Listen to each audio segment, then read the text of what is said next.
Number 11. Suleiman al-Assad. Family, love him or hate him, but you can never get rid of him, right? The Syrian president, Bashar al-Assad, knows this all too well as his cousin, Suleiman al-Assad, keeps popping up in the news for crime-related incidents, consequently dragging the president's name as he does it. In 2015, one of these incidents involved an extremely bad case of road rage that took a very ugly turn. On the coastal province of Latakia, a murder took place.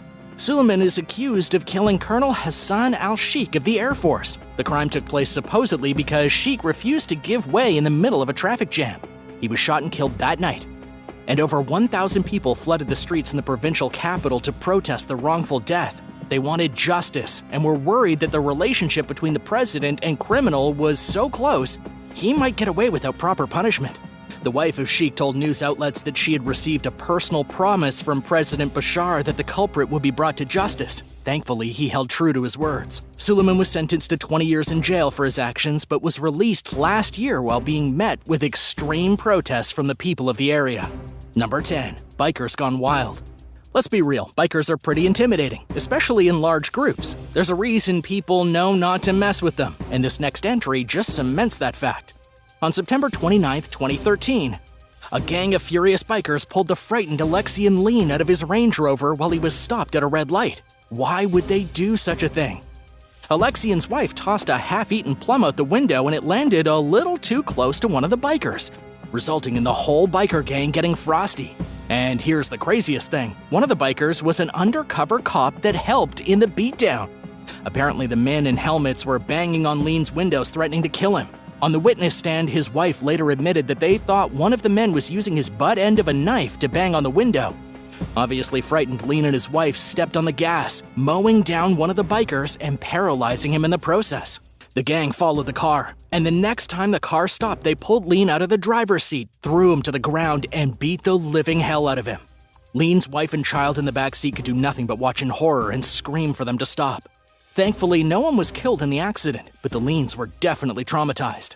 Later in court, 9 members of the biker gang as well as the undercover cop faced jail time for the incident. So in case you didn't know, don't mess with bikers. Number 9. Manhunt. We've talked about biker gangs, but what about actual gangsters? Kenneth Noy was arrested for stabbing and killing Stephen Cameron back in 1996 after experiencing an extreme case of road rage. After doing the crime, he wanted to avoid the time, so he fled the UK where the killing took place. This sparked an international manhunt for the guy that lasted 2 whole years. Finally, in August of 1998, he was apprehended. Noy used a fake name and went from fishing village to village in the Cadiz province. For his action, Noy ended up with a life sentence, but was controversially released in 2020 on parole. Witnesses took pictures of him smiling, looking like he doesn't have a care in the world. And strangely enough, after being released, the conditions of his sentence said he had to serve a minimum of 16 years, which he did. But it doesn't seem like enough time to justify his actions. Noy even visited the scene of the crime not long after his release, perhaps to reminisce, or maybe he felt guilty. It's hard to know what's going through a killer's head. He's now 73 years old and a free man. Number 8. Toddler tragedy. Tragedy struck the Garcia family in 2015 when their beloved 4-year-old daughter Liliana was killed in a hateful fit of road rage. The young girl was riding in the car with her dad and brother down the highway in New Mexico when a car pulled up to them and started to open fire. Police investigated the incident, saying it was a case of rage by Tony Torres, who was taken into custody after an anonymous tip. Bullet struck poor Lily in the head and she was taken to the hospital where she later died from her injury. After the shooting took place, her father, Alan, pulled over to the side of the road to try and help. Luckily, 2 nurses were close by, and they offered assistance on the way to the hospital, but it was already too late.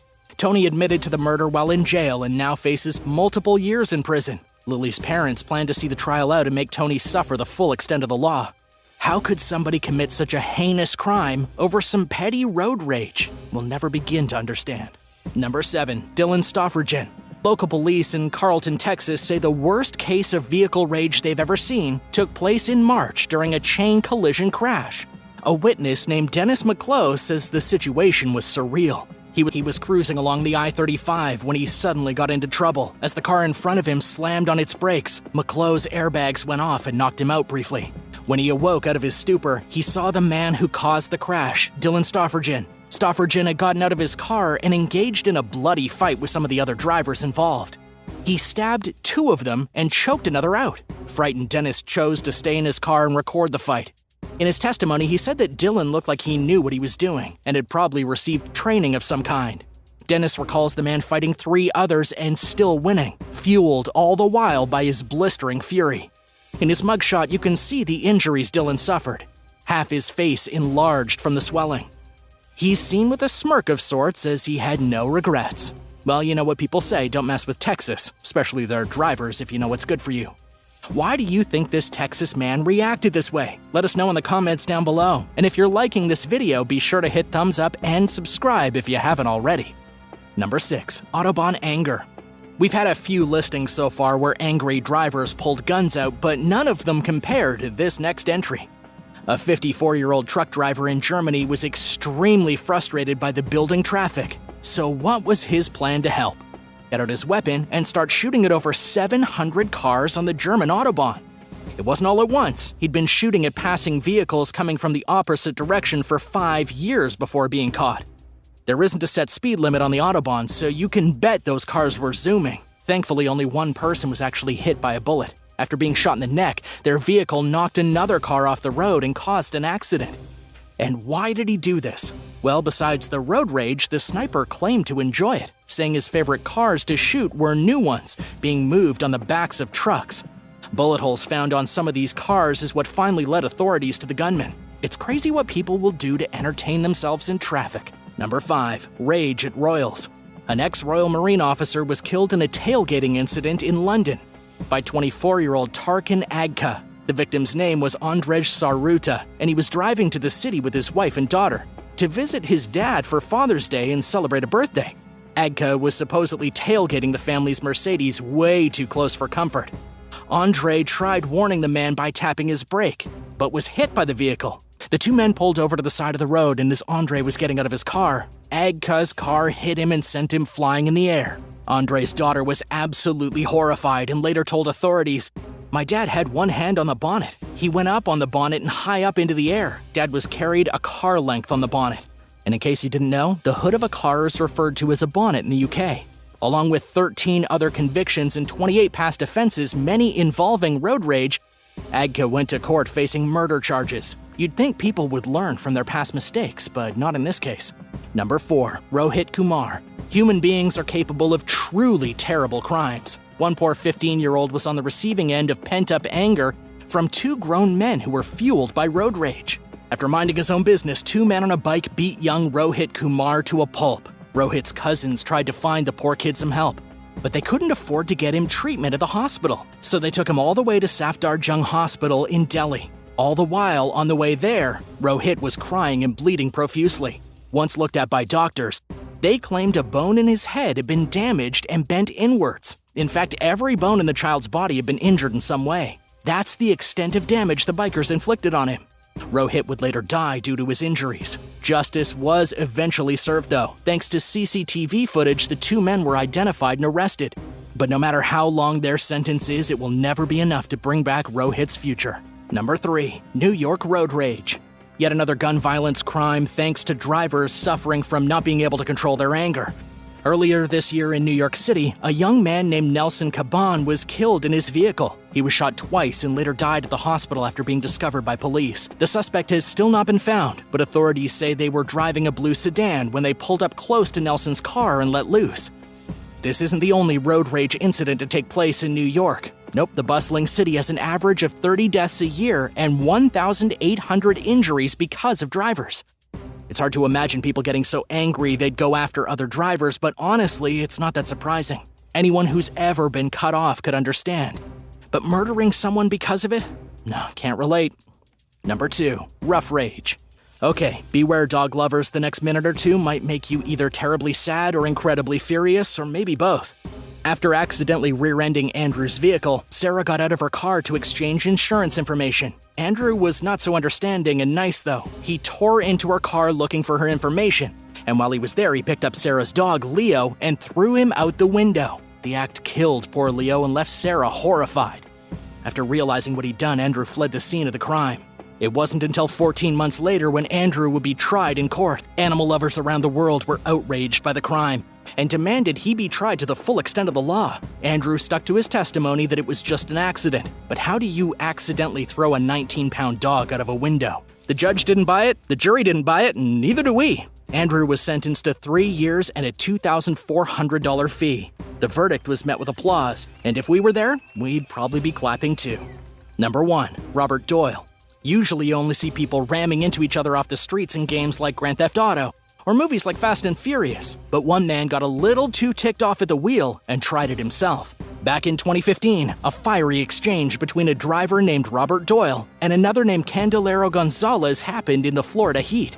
The weather must have gotten the best of them, because the pair called the cops on each other, with Robert claiming Gonzalez tried to ram his vehicle off the road.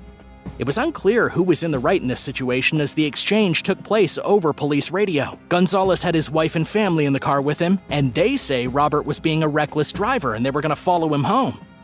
This decision turned out to have deadly consequences. Robert, obviously thinking he was being followed by the other vehicle, pulled out a gun as soon as he got into his driveway.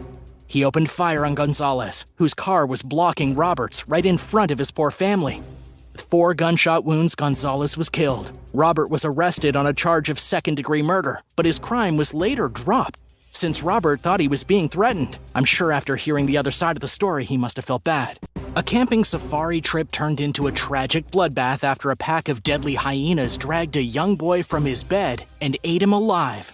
Talk about the worst camping trip ever. The last time Molly Bruce Jacobs witnessed her son still breathing, she was tucking the kid into his bed, kissing his forehead, and reminding him not to leave his tent. Well, he didn't need to leave his tent to get into trouble. The hyenas came to him. According to the report in the Baltimore Sun, it was the family's second safari trip to the Mormie Wildlife Reserve in southern Africa, and nobody expected any problems, especially not this. The mother and son had just finished a day of exploring the local wildlife, marveling at the animals, including hippos and crocs.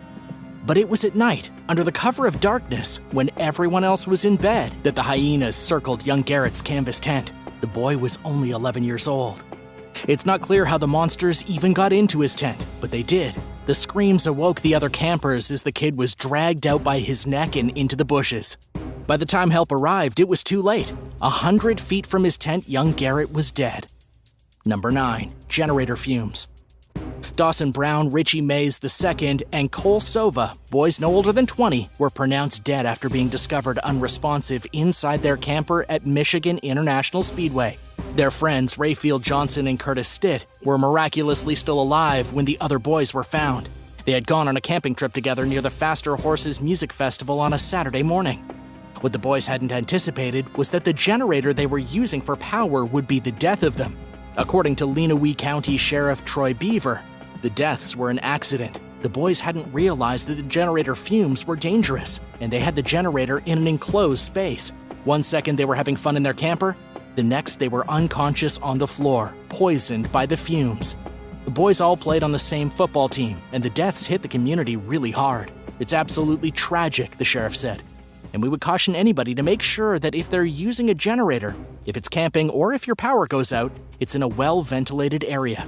The worst part is that they didn't even have the generator inside the camper, just near to it. But it was still able to produce the fatal gases that would get sucked into the camper and ultimately kill them. Number 8. Nameless Hero. A local mother in Idaho has been searching for the nameless hero who saved her son's life following a devastating UTV accident during a camping trip. According to the mother, Jamie Peters, it was supposed to be a fun camping trip in July with family and friends. However, fun quickly turned to chaos when her son needed to be airlifted to the ICU in the Eastern Idaho Regional Medical Center. They were only 2 hours into the vacation when the accident happened. The family was barbecuing and the young 12-year-old boy had gotten onto the UTV with his 2 sisters. They were cruising through the sand when they hit a rock, the vehicle flipped, and her son's leg got caught outside the roll cage, snapping it like a twig. The vehicle also pinned his sisters underneath. And this is where the nameless hero came in. A man came out of nowhere and stopped the young boy from bleeding to death. By the time the mother got to the scene, about 15 minutes later, she found the man giving her son first aid, already having applied bandages and tourniquets. But in the confusion when the paramedics arrived, the man silently slipped away. And the mother's been trying to find him ever since. Her son broke his ankle, his pelvis in 5 spots, and his sternum. But he may have actually died if not for this stranger's help. All she knows about the man is that he was in a tent nearby and driving an unmarked truck, and that after doing his good deed, he vanished without a trace. So why do you think this guy hasn't stepped forward? Do you know who it could have been? Let us know in the comments section down below. And if you're liking this video, be sure to hit the thumbs up and subscribe buttons if you haven't already. Number 7. Dog rescue disaster. A man from Edmonton, Canada recently fell to his death during a camping trip when he tried to rescue his dog from a perilous cliff edge. James Fenwick was camping near the Pembina River when he fell over 90 feet down and splattered his body on the rocks below. According to CBC News, he had crawled over the cliff ledge because one of his beloved dogs was in danger of falling. His sister Candace said in an interview that he loved those dogs like they were his own babies. The last thing he did while alive was save his dog from certain death. The brave act resulted in him losing his footing and twisting over the precipice to his doom. But just how did this happen? James and his sister had just finished setting up for a weekend camping trip with their friends about 60 miles from Edmonton when he and his girlfriend went out for a walk. That was when his dog Daytona vanished from view and got trapped on the narrow ledge. James panicked and climbed down to rescue the dog. He managed to get his canine companion back to safety, and then he let out a scream. "No!" as he slipped and fell. That was the end of him. His girlfriend looked down at his mangled corpse. Number 6. Grizzly versus cyclist. In a small town in Montana, a grizzly bear got into a fight with a cyclist in the pre-dawn hours of the morning. The small town only boasts a population of about 100 people. It also has a bit of a bear problem. Locals reported that the bear responsible for the attack had wandered into the area previously, but it had never bothered anyone. The victim was unaware that there was even an animal stalking her when the bear snuck up and mauled her face off. She had just finished camping, had packed up her stuff, and was riding her bicycle to get out of the area when the bear literally sprang out of the forest and tackled her off the bicycle. It then mauled the woman beyond recognition before scampering way back into the forest. This was literally a bear hit and run.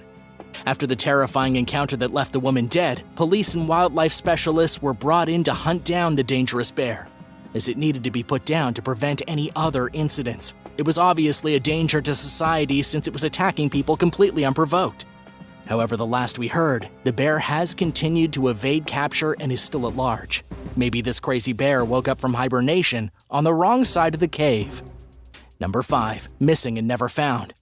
The disappearance of Russell Hill and Carol Clay continues to baffle the police. The couple vanished on March 20th while out camping in the remote East Gippsland area outside Melbourne, Australia. According to investigators, Russell was an experienced camper. But despite all his years of experience, the campsite they were staying at was found burned down and the couple was not found at all. It's been over a year since the mysterious disappearance and detectives still have no idea what happened to them. Squad Detective Andrew Stamper said that they're following up meticulously on all the pieces of information that they've been given, but the police haven't actually announced a theory as to what actually went down.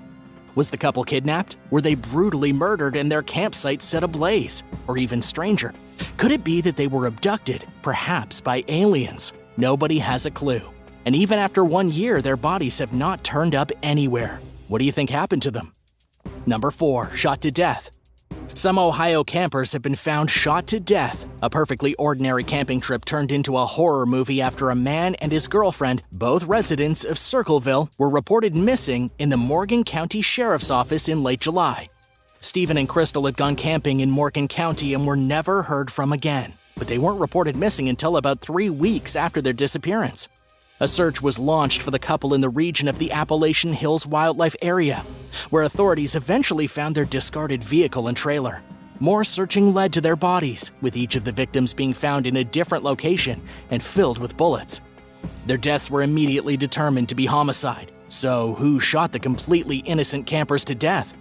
Police arrested a man named Brian Jason Wiemert for the crime of aggravated murder. This is a 43-year-old guy who probably stalked the couple into the woods and then surprised them at gunpoint. The police never released any motive for the crime, making it just that much more horrifying. Number 3. Stalked by a wolf. A woman from New Jersey says that her family camping trip to Canada turned into something terrifying when she woke up to an angry wolf ripping apart her tent and trying to drag her husband out of it. Alyssa Rispoli and her husband Matt and their 2 young sons were camping in the Banff National Park when the vicious attack occurred. The wolf must not have liked the look of her husband because it literally barged into their tent and lunged. Alyssa described what happened in a Facebook post. Matt literally threw his body in front of me and the boys and fought the wolf as it ripped apart our tent and his arms and hands. She said her husband tried to pin the wolf to the ground, but in seconds the wolf had him in its huge and powerful jaws, trying to drag him into the forest. I was pulling on his legs, trying to get him back.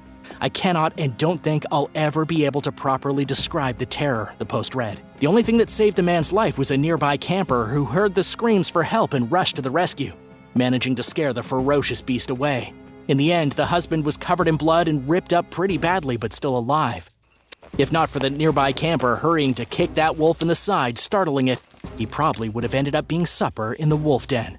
Number 2. Tragedy at Christian camp. At a Christian summer camp in Carroll County, tragedy struck when a group of campers were attacked by the last thing they ever expected to be attacked by. It wasn't a hungry wolf, or an enraged bear, or even a crazy guy with a machete. Instead, the children were attacked by a falling tree. The young campers, all below the age of 13, were forced to leave their campsite at about 7 p.m. due to sudden winds.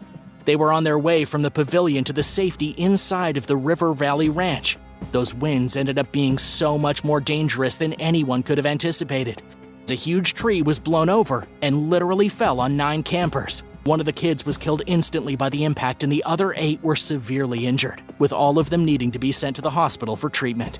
Number 1. East Texas campsite killer. A crazy man has been accused of butchering 6 campers. He's known as the Texas Campsite Killer, but his real name is William Mitchell Hudson. According to the arrest warrant for this maniac, he lured the campers into the woods and then murdered them violently. It all happened on a Saturday when the killer drove his tractor over the rural property beside where he lived to help a group of campers pull their vehicle out of the mud. Then the murderer shared drinks with the family, accompanied them into the woods, and pretended to be their friend. After he had their trust, he massacred all of them, with only one sole survivor able to escape. The survivor is Cynthia Johnson, 63 years old. She told the police that Hudson chased her relatives down and shot them to death indiscriminately.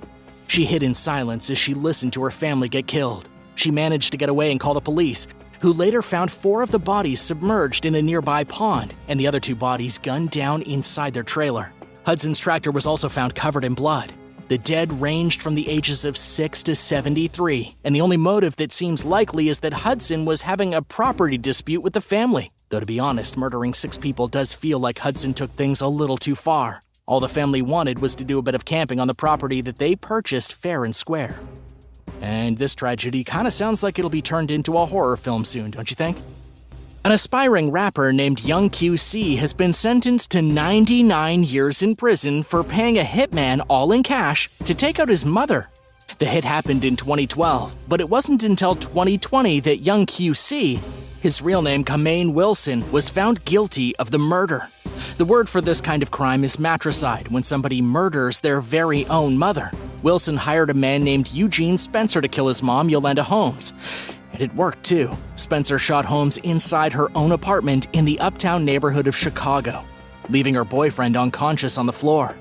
Then after Spencer shot the woman, he pulled out a knife and filled her full of holes. This is because the rapper had said over the phone to make good and sure that his mother was good and dead. Well, the rapper's career is over because he's going to be spending the next century locked up. If you're wondering why he wanted the woman dead in the first place, well, there was no good motive. His mother had actually spoiled him through his entire life, giving him a car, helping him get a job, and so much more. After her death, he went ahead and removed all the money from her bank accounts. What a monster. Who could do this to anyone, let alone the woman that brought him into the world? Number 9. Russian money laundering. The FBI recently arrested a Russian rapper residing in the United States on charges of cryptocurrency laundering. In other words, he was laundering real cash through cryptocurrency like Bitcoin. The FBI caught this guy because he had some interesting pictures on his social media. He was literally posing with huge stacks of cash. This made the authorities very suspicious. The criminal's name is Makim Boyko, an amateur rapper who entered the United States with his wife back in January. He told the border agents that all his money was made from Bitcoin investments and rental properties. However, after a bit of investigation, the authorities figured out that he was a significant cybercriminal, proficient in laundering stolen money for other cybercriminals on the web. His rapping was really just a side gig, almost a cover, and honestly, he wasn't really that good anyways. His real talent was moving crypto around. Though all he's going to be moving around for the next handful of years are his own thoughts in his own head as he rots in his own jail cell. Number 8. Unemployment fraud. The rapper Nuke Bizzle, who bragged in one of his YouTube music videos about how he had gotten rich by committing unemployment fraud, has been arrested for the crime of, yes, you guessed it, unemployment fraud. What a gangster. The arrest happened in Los Angeles, with the charges being federal. The police figured out the rapper had been carrying out a scheme that earned him about $1.2 million over the years. He was fraudulently applying for job benefits using stolen identities. The scheme really did make him a rich man, but his desire to rap about it on YouTube was what would ultimately lead to his arrest. So why is it that rappers always feel the need to rap about their crimes? According to ABC News, Nuke Bizzle's real name is Fontrell Antonio Baines, and he's from Tennessee. He's facing up to 22 years in a federal prison if convicted of the 3 charges the prosecutors brought against him: access device fraud, aggravated identity theft, and transportation of stolen property. He had about 92 debit cards loaded with $1.2 million, and if he hadn't been so boastful as to brag about the crime, he may actually have gotten to spend that money. Number 7. Jaywalking. Just a few years ago, there was an obscure rapper who went by the name Optimo55. Pretty much nobody knew about him until he tried to make a DIY music video in his neighborhood. In the video, he danced his way into the middle of the street and was then accidentally hit by an ice cream truck. He wasn't injured too badly, which made it even more hilarious. The video of him getting hit by the truck went viral, and he got more famous for being run over than he ever did for rapping.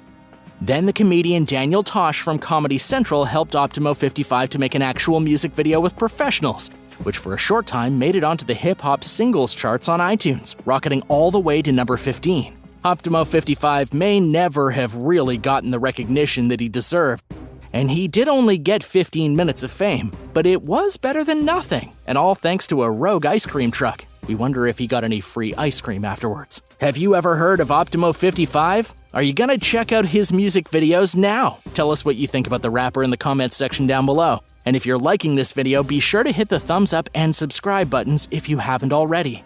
Number 6. Shot 64 times. In 2020, a man from Chicago named Londre Sylvester, a rapper who went by the moniker KTS Dre, was shot 64 times. And no, he did not survive. I mean, come on, he was shot 64 times.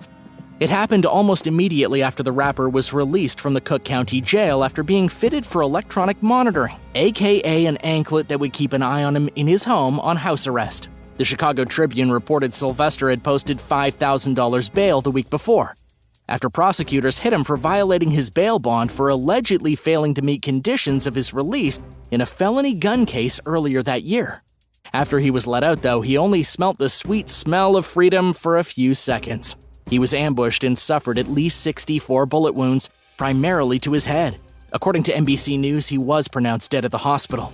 He basically had no chance of survival. And even if he did survive, he would have been horribly disfigured for the rest of his life. You can't just be shot 64 times in the face and walk away. Even 50 Cent wouldn't have survived that. What's really crazy is just how bold the ambush was. He had just been released and was walking to a vehicle that was waiting to take him home when 2 other vehicles rolled down their windows and began shooting. They then fled the scene, and so far as anyone knows, the killers are still at large. They also managed to hit a nearby 60-year-old woman in her knee, as well as another woman in her 30s near her mouth, though they did both survive this insane ordeal. Number 5. The Pink Diamond. The rapper Lil Uzi got a $24 million pink diamond implanted in his forehead. This was a 10-carat pink diamond, and he got it stuck in between his eyebrows. And it honestly made him look a lot like Vision from Marvel's Avengers movies. But why would anyone who could afford such a beautiful piece of jewelry get it implanted into their head? And even more worrisome, how is a procedure like this even performed? The truth is that you can embed gems anywhere you want on your body by using small metal posts to anchor the gem underneath the skin. It's called a transdermal implant, and it's normally done with things that are very small, only a maximum of around 8 millimeters. The diamond stuck into Lil Uzi's forehead was significantly larger than that, which meant more complications. According to professional piercer Sean Dowdell, because of the size of the anchor needed to keep the gem inside his forehead, if he were to ever get hit in the face, it would probably rip half his forehead off. And this is a guy who knows what he's talking about. And here's where things went wrong with the pink diamond. Less than a year after Lil Uzi got the implant, he was spotted without the diamond in his forehead. He didn't tell anyone where the gem went or what had happened, but chances are that having such a massive jewel drilled into his face was beginning to have some negative effects. Number 4. Auto-tune implant. Speaking of bizarre implants, the rapper Nestle recently got auto-tune implanted in his arm so he can alter his voice at any time he wants. It cost him $250,000, and the implant is programmed with Antares Auto-Tune, one of the most used auto-tune plugins used by professional musicians in music software. Auto-tune can transform anybody's vocals in any number of ways, making people who can't really sing sound like they really can. This is the first time such an implant has been given into a person. Nestle is literally wearing the auto-tune implant on his sleeve. It's embedded in his forearm. He now has the ability to open the electronic device on his arm and sing into it, changing his voice at will. But what's really weird is that nobody actually knows who this guy is. He was a vague rapper and an unknown name until he got the implant. Now it seems like everyone knows who he is. He's basically the first cybernetic rapper. But let's just wait and see how the implant actually affects his music and career. Technology, what a marvelous thing. I wonder how he does software updates. Number 3. Cousin murder. The young Atlanta rapper Silento has been arrested for killing his cousin. I'm not sure what it is with rappers killing members of their own family, but sadly, it appears to be a trend. Silento's real name is Ricky Hawk, and he's 23 years old. He was arrested in 2021 after his cousin was found shot dead in DeKalb County. He was booked on suspicion of felony murder. His cousin, Frederick Rooks, was discovered by police with bullets in his face and leg. The police were called after the neighbors heard gunshots going off and then saw cars speeding out of the area. No additional facts have been given by the police just yet, but it seems they caught the rapper red-handed, likely putting an end to his rap career, which basically had just started. In 2015, Silento's single Watch Me, Whip Nene was wildly popular and earned him nominations on television. He was even on the Billboard Hot 100. Now he's looking at a life behind bars instead of a life of fame and money. So do you have the Watch Me song stuck in your head now? 'Cause I certainly do. Silento will be whipping and nay-naying himself all the way to prison, but hey, that's what happens when you shoot your cousin in the face, right? Number 2. The clone rapper. There is a rapper who calls himself Kid Buu, after the pink villain from the beloved anime Dragon Ball Z. Other than just taking on a rather bizarre name, he has also claimed to be a clone who escaped from a secret cloning facility. And the best part is, well, basically nobody believes him. It all started when the rapper revealed his origin story in an interview with DJ Vlad. When the viewers called his bluff and started saying he was lying, he then uploaded a video of himself hanging out with a clone. At least he says it's a clone. Kid Buu uploaded a video with him and someone else who looked just like him. The two were so similar they could very well have been clones. In the video, the rapper is sitting on a couch, beckoning his double. The second Kid Buu at first hides his face with a hoodie, but after a little push from his engineered twin, he takes the hood off to reveal his face. Both guys have the exact same facial structure and the same colored hair and wacky style. They even have the exact same tattoos. The video was more than a little peculiar. But as for just how real Kid Buu's story is about the secret cloning facility, and even the guy in his video, well, it is show business after all. Number 1. Blasted on Instagram. A rapper from Los Angeles by the name Redboy has been murdered on Instagram Live. It was a shocking live murder that happened while the rapper was streaming with his friend and was ambushed. In front of terrified viewers, he was gunned down in the front seat of a parked vehicle at the rear of a gated apartment complex. The rapper's real name was Zerail Dijon Riviera, and when police arrived at the scene, they found him slumped over in the seat and filled with gunshot wounds. This, according to the Los Angeles County Fire Rescue. During the live stream, at least 12 shots were fired, and yet despite having access to the actual video of the murder happening, police detectives have still been unable to find the people who ambushed this young rapper. He was only 21 years old at the time of his death, which police believe to be related to gang violence. Redboy was a known affiliate of the hardcore gang The Bloods and had recently uploaded a video in which he disrespected a dead rapper who went by the name Nipsey Hussle, with Hussle known to be affiliated with the Crips. And while gang violence happens all the time, it's rare that the violence itself is captured on Instagram. Thanks for watching. What's your favorite rapping disaster? Let me know in the comments. And don't forget to come back soon. Now hit that subscribe button for all the latest videos for the channel. We'll see you next time.